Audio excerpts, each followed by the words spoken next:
Pakai ya Pak? Oh pakai, Bapak glowing kok. Next. Udah 30 menit ya? Oke, saya mau berhenti. Dan risiko global ini menjadi kerawanan Indonesia dan kemudian ada tren kenaikan suku bunga. Ya, ini terjadi di beberapa negara, ada di Amerika Serikat dan krisis yang ada di Eropa. Hari ini Perancis Bapak Ibu lagi bergolak, dibakar-bakar di sana. NATO sekarang lagi sibuk karena ada perang Ukraina, semua membantu di sana, ada harga diri. Sementara Putin masih kuat. Jadi dunia sedang bergolak. Amerika perang dagangnya sama Tiongkok belum berhenti sampai ini. Maka Indonesia mau apa? Satu, kita punya pasar dalam negeri. Dua, kita bisa memproduksi, meskipun belum banyak dan kualitasnya belum bagus. Maka ini kesempatan sebenarnya yang bisa kita ambil untuk kita bisa memenuhi kebutuhan itu. Potential market kita ada di dalam negeri. Dengan melihat dunia yang berubah, ada ancaman perang cyber 2023, kita mesti hati-hati. Ada instabilitas politik menjelang transisi kekuasaan di beberapa negara. Ada juga peningkatan aktivitas senjata nuklir. Bahkan dalam konteks geopolitik, ini menarik. Di selatan ada AUKUS, Amerika, UK, dan Australia. Di utara ada Quad, kalau tidak salah ada Jepang di sana, ada Amerika, ada India. Di timur ada bilateral, kerjasama pertahanan antara PNG dengan US. Di Timur Leste ada Tiongkok di sana. Dan Indonesia ada berada di tengahnya. Geopolitik dunia. Dan kemudian di AUKUS, di selatan, ada kerjasama pertahanan yang akan membuat kapal bertenaga nuklir. Bagaimana persiapan Indonesia? Bapak Ibu, ini dunia yang kemudian kalau terpantik, kita akan mengalami situasi yang tidak baik. Kita mesti siap pada soal itu.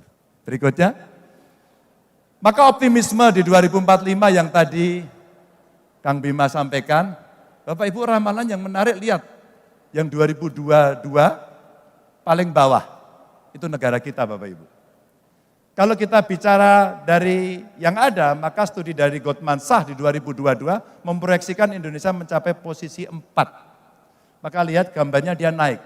Maka kalau kita lihat Amerika 2050 turun, 2075 turun. Kita akan naik. Kita akan naik. Kenaikan itu momentumnya apa? Sekarang. 13 tahun ke depan, ketika kita punya bonus demografi dan ketika kita bisa mengerjakan sendiri. Fondasi yang kuat Pak Jokowi sudah lakukan. Tinggal siapa yang akan membereskan kelak. Ada banyak negara yang drop, Jepang akan turun posisinya dari ranking 3, diprediksi ke-6, bahkan diprediksi ke-12. Negara maju. Perubahan global kira-kira sudah diramalkan oleh mereka yang memang punya expert di situ. Lanjut. Maka ini yang mesti kita dorong. Dan sektor-sektor unggul, mulai demokrasi dan demokratisasi yang kita makin baik. Makasih Kang Bima. Pesan politiknya dapat. Tentu saya hadir sebagai gubernur di sini. Tapi saya senang karena kemudian kita tidak lagi membentur-benturkan. Ingat, pemilihan kita, bapak-bapak, ibu-ibu wali kota, gubernur, presiden, itu setiap 5 tahun sekali dan hanya bisa 2 kali, nggak bisa ditambah. Yang bisa ditambah kira-kira kades. Ada yang mau 3 kali? Maaf tidak bisa. Kecuali Bapak Ibu berpindah ke tempat yang lebih tinggi. Seperti pengalamannya Pak Jokowi jadi wali kota, gubernur, kemudian presiden. Dan hanya Pak Jokowi yang punya pengalaman itu. Tapi dengan posisi seperti itu, demokrasi yang lebih baik tadi, statementnya di beliau berdua tadi bagus. Kita ciptakan yang dingin-dingin saja. Kita udah punya pengalaman. Jangan sampai terjadi pembelahan sosial. Jangan sampai kemudian hoaxnya bertebaran. Dan kita berkelahi habis-habisan dengan saudara kita sendiri. Udah deh. Dengan segala hormat saya sama Pak Prabowo, saya pernah menjadi jurukamnya beliau. Ketika Mega Prabowo, kami kalah. Pada saat kemudian harus bertanding, Pak Jokowi dengan Pak Prabowo, 2 kali saya menjadi jurukamnya Pak Jokowi dan menang. Dan kami berkomunikasi sampai dengan hari ini baik-baik saja, maka di Kebumen foto kami bertiga tersebar dan kami bercanda. Bahkan videonya Pak Prabowo ngangkat tangan saya dan kami bercanda. Dengan Mas Anies, teman saya saat kuliah. Kami berteman lama sekali.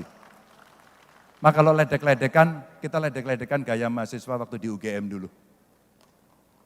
Asik-asik aja kan? Dan waktu naik haji kemarin kami bareng-bareng satu hotel, tiap hari makan sarapan bareng, kita bercanda. Apa yang mau kita sakiti dari kawan-kawan kita? Apakah yang sakit nanti tidak masyarakatnya? Tidak bangsa dan negaranya. Padahal tantangannya demokratisasi, transformasi digital yang belum tuntas, kecepatan infrastruktur teknologi informasi kita masih sangat lambat, dan kemudian di remote area belum bisa mengakses, sementara anak-anak muda yang tadi Kang Bima kumpulkan tadi, dia butuh itu untuk dia bisa mengembangkan seluruh potensinya. Apakah tidak itu yang lebih baik kita pikir? Karena kontestasi 5 tahunan itu adalah loyalitas 5 tahunan. Besok kita akan berjumpa lagi atau kita akan lawan lagi.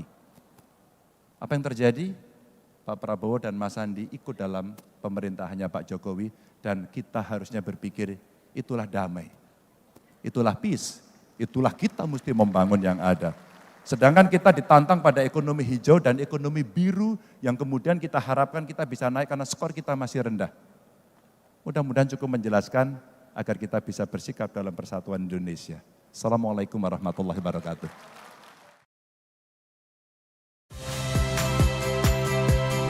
Saya Rahmat Ibrahim.